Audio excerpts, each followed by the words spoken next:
as I was getting different salary offers, 50, 60K, that's what was being given out around that time. I was like, bro, for me to do that, pay for travel, pay for food, 60K salary is gonna be like minimum wage job. What inspired me to get into sales was when we were in college, our end of our junior summer, going into senior year, I took a door-to-door sales job. This guy was pivotal. He actually became a mentor of mine in entrepreneurship in life. And when I first met him, he was making roughly around passively. And he sat down and he showed me that. And he's like, this is what I make passively. I've never had someone legitimately be open and show me what they're making month by month. That didn't happen too often. So if I don't leave my house, if I do leave my house, this money still comes in every month. I didn't have a lot of extra money. I had student loans. I was putting $1,000 a month towards that.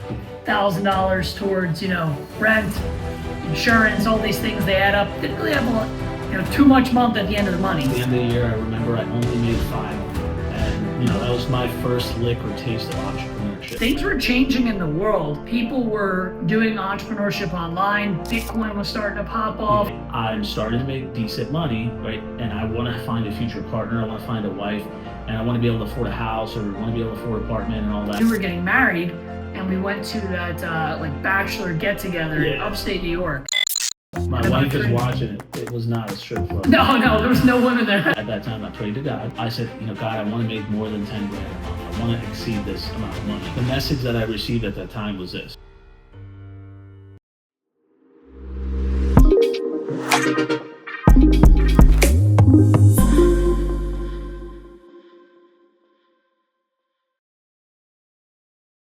What's up, everybody? My name is Hersh and Dan. Welcome to the first episode of the 100 Mil podcast, here with my business partner and good friend, Dan. What's going on? Dan Adams here.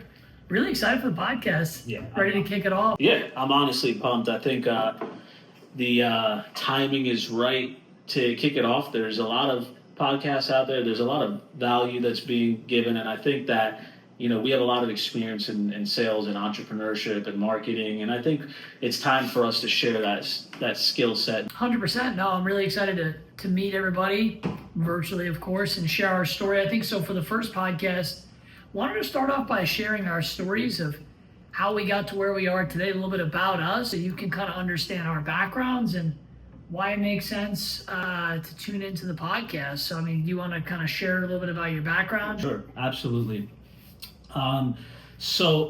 Both of us, Dan and I, went to college at Stockton University, and we graduated right around the end of 2016. And right after college, I started my career in entrepreneurship.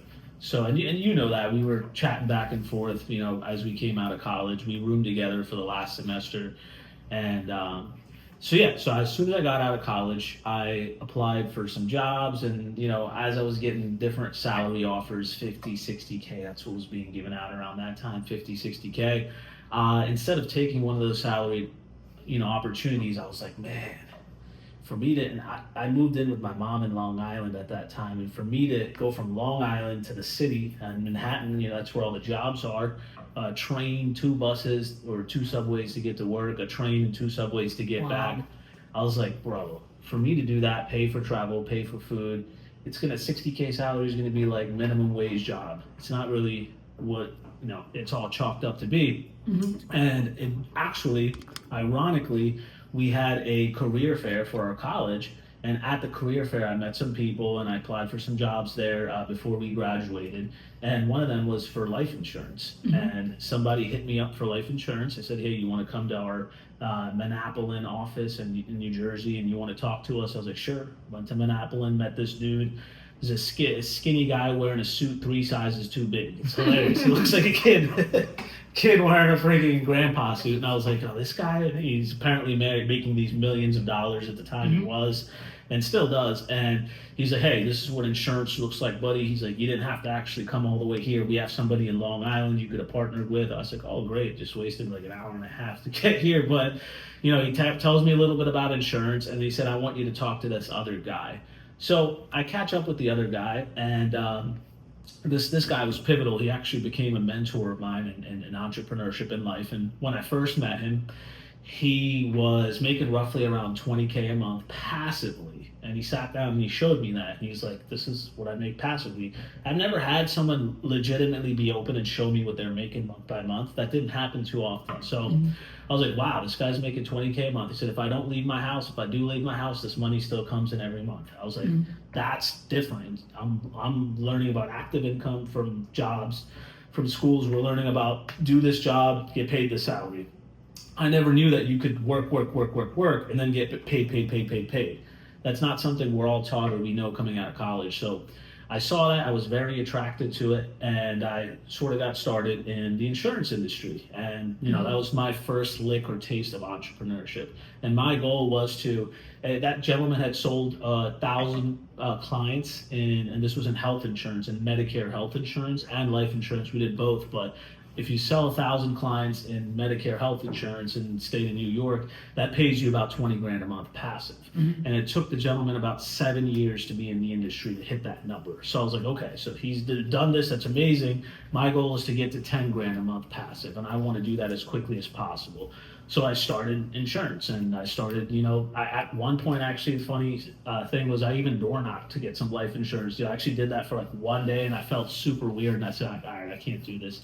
But at that time, I started life insurance, and I was, living with my mom at the time. She was working at a 7-Eleven, so we had a 1-bedroom subletted apartment. We're living inside of someone's house. We had our own side, and she slept inside on the bed. I slept outside on the couch. And that's how I started my insurance business and continued to learn how it worked. And my first year went by, or 6 months, first half year went by.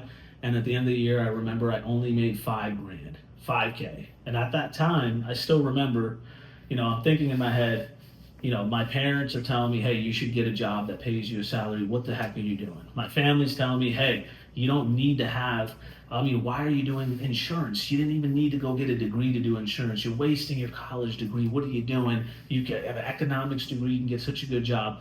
And I was like, I tuned everybody out because I saw this gentleman at 3 p.m. every single day go to pick up his daughter from school. And anyone that I've seen make big money, whether they were a doctor, a lawyer, engineer, they're not there for their children, or they're not picking them up from school because they're busy working their job. And my own parents, even, they ran a small business. They ran gas stations when I was younger.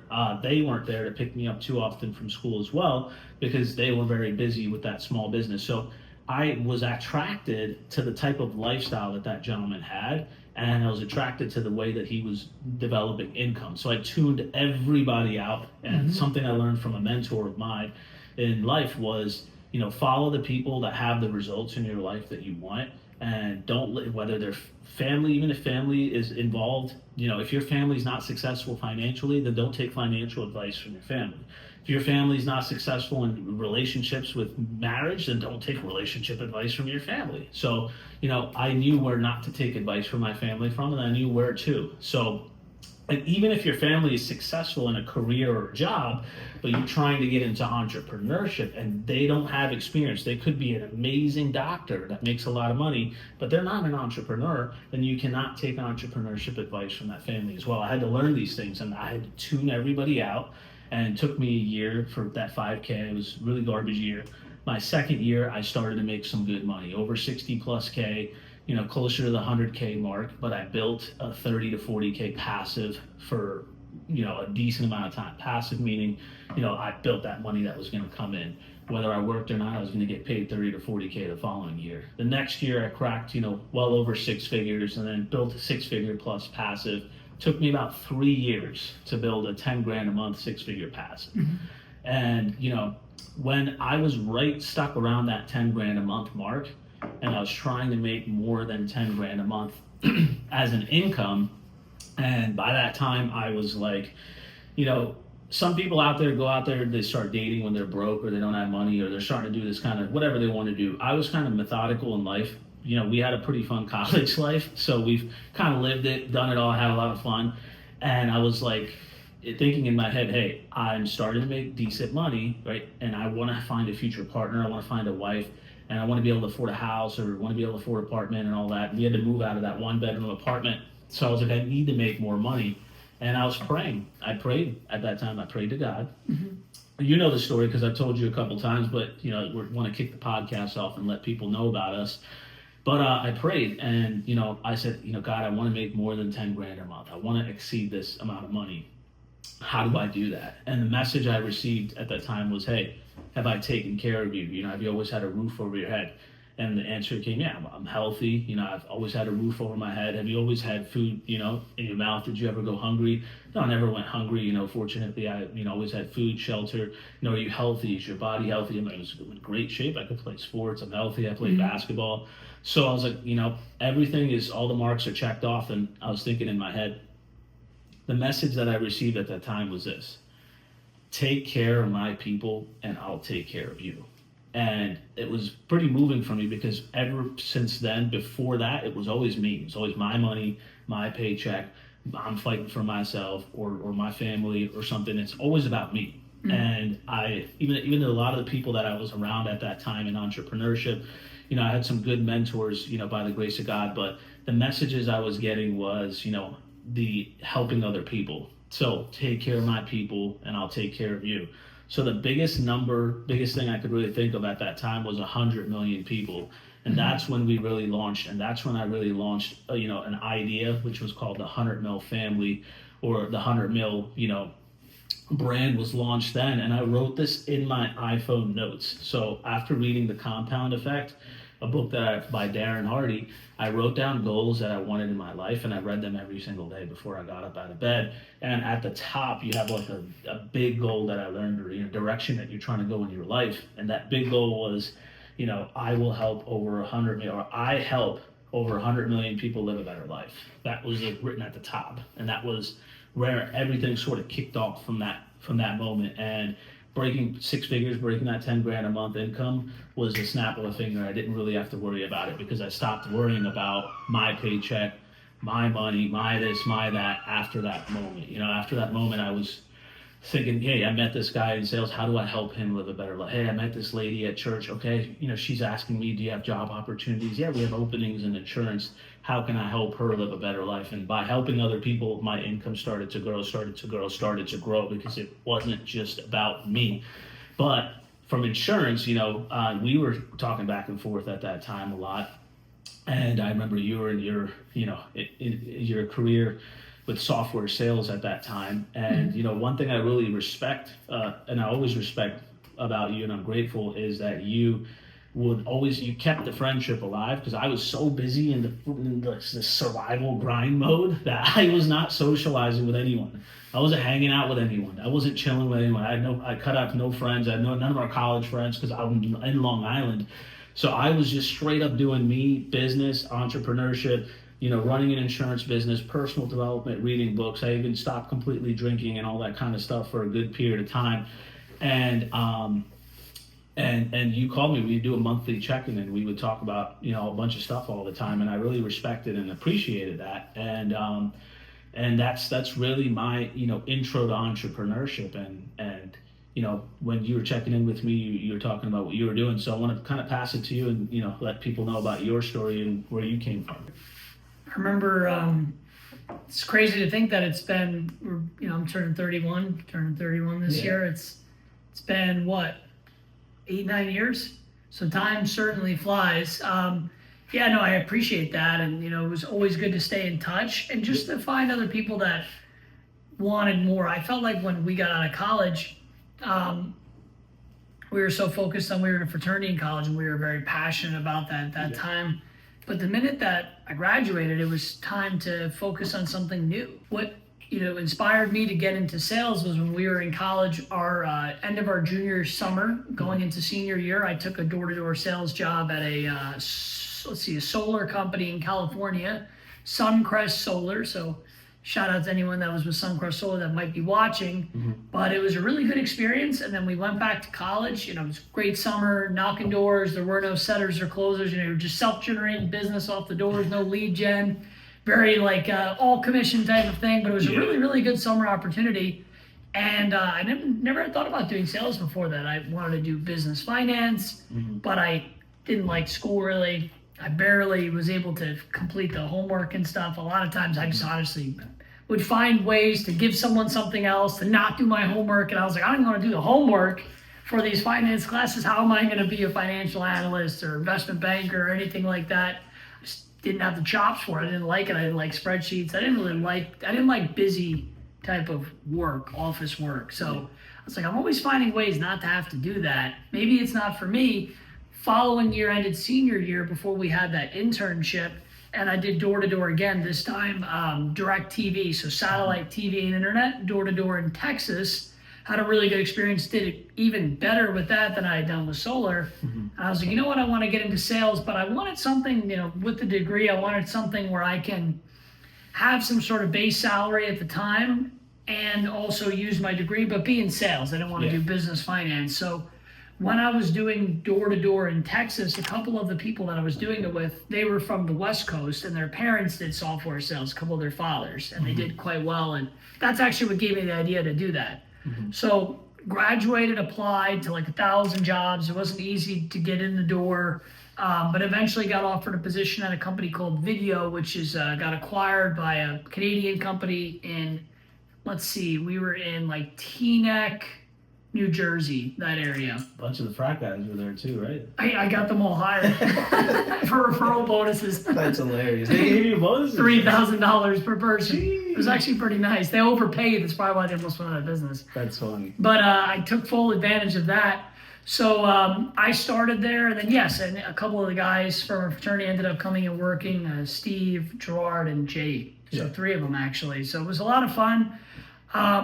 But we were SDRs, so our job was to cold call, send emails, stuff like that, and it sucked. It was in the office, it wasn't the best. Yeah. The pay was my salary was like $40,000 plus commission, and those referral bonuses. I think the first year I made like 60 or 65K, nothing crazy, and I was in an apartment with my cousin Kate at the time and paying got a really good deal, only paying like $1,000 a month. But I didn't have a lot of extra money. I had student loans. I was putting $1,000 a month towards that, $1,000 towards, rent, insurance, all these things. They add up. Didn't really have a lot, too much month at the end of the money, you could say. So Too much month, that's fine. Too much month at the end of the money. I didn't have a lot of money at that time.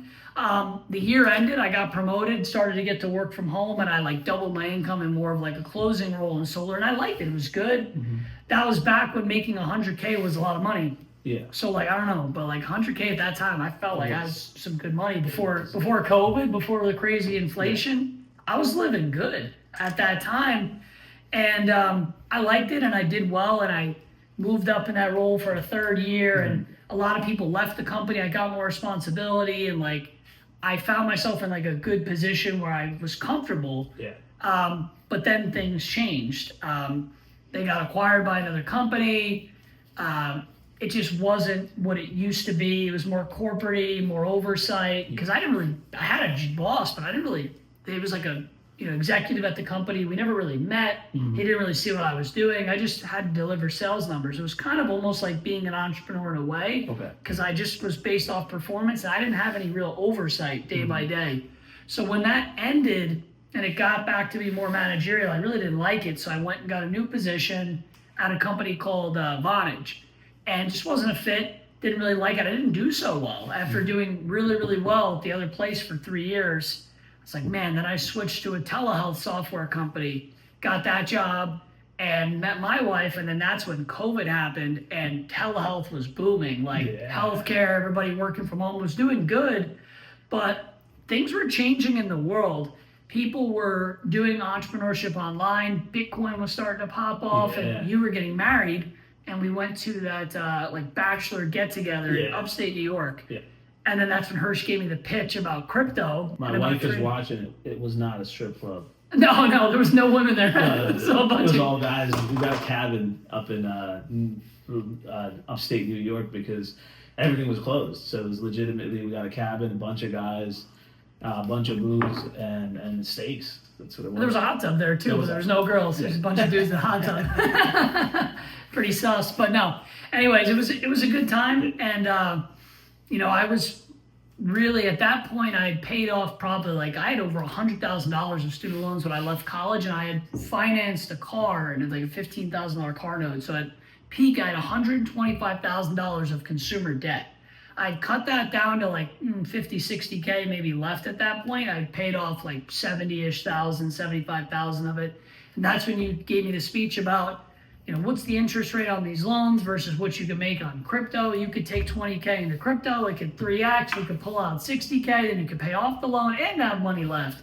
So it made me start to think differently about money. And then we got involved in Mastery Academy and started doing network marketing.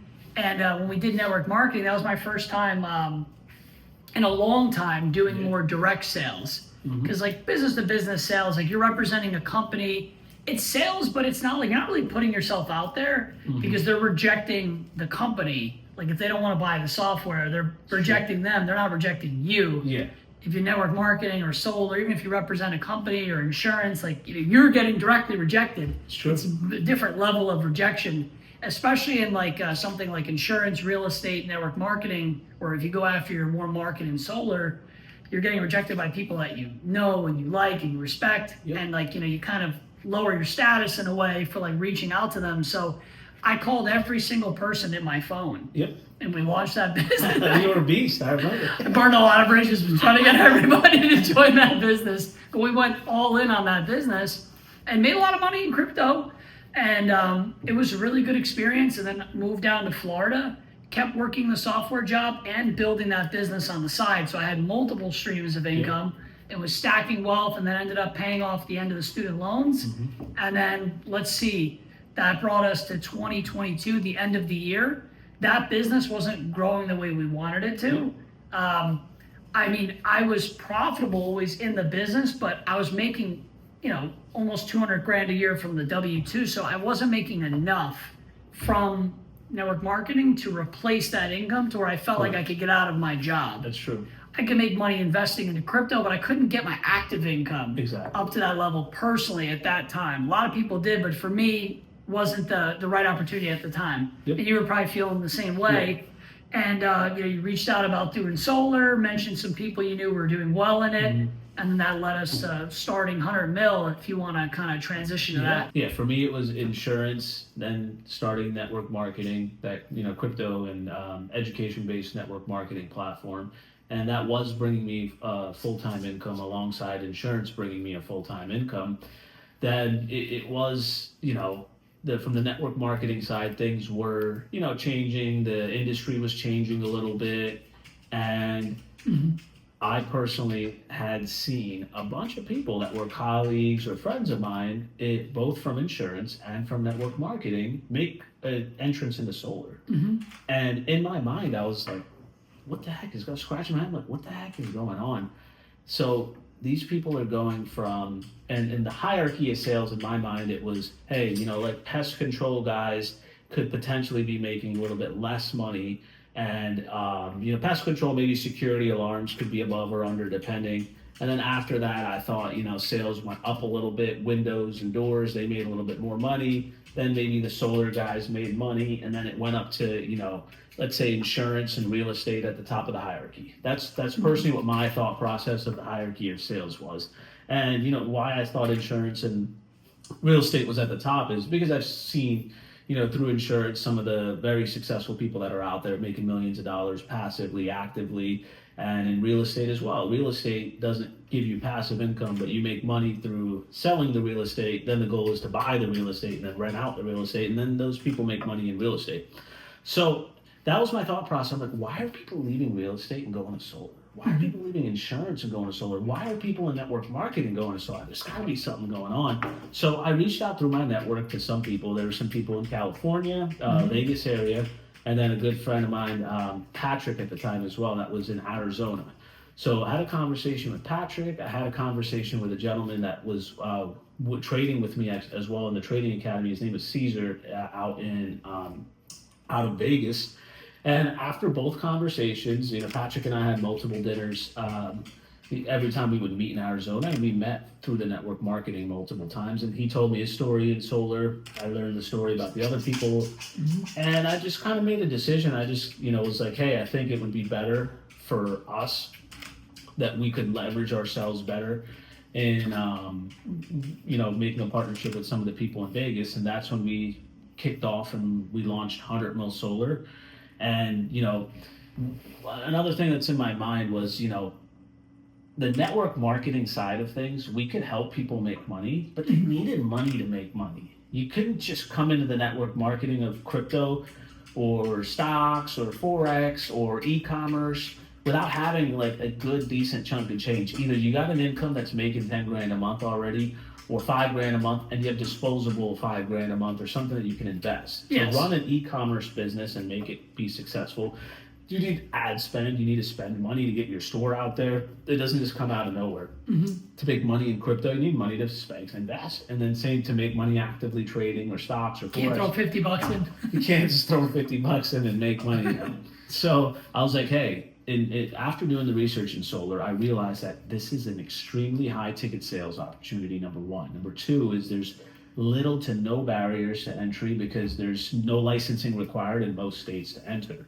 Number three is, you know, there's no experience required. You can get somebody off the street that doesn't have any money. There's no startup cost to that person, and that person can immediately start selling solar and making money through solar. Yep. So looking at those things, I said, wow.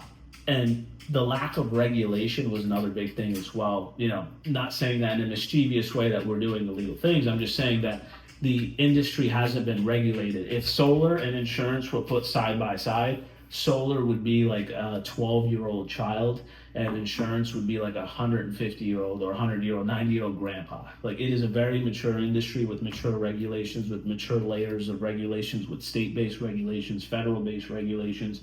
None of that is really Big players too already established. It's kind of like the behemoths or the behemoths. 100%. Hierarchies 100%. are set up more so. Exactly. And in solar, none of that was there. I was like, well, that's not there, that's gonna come here. And if that's not there and that's gonna come here, that means there's a gap. There's an opportunity. And in this gap, a lot of money can be made.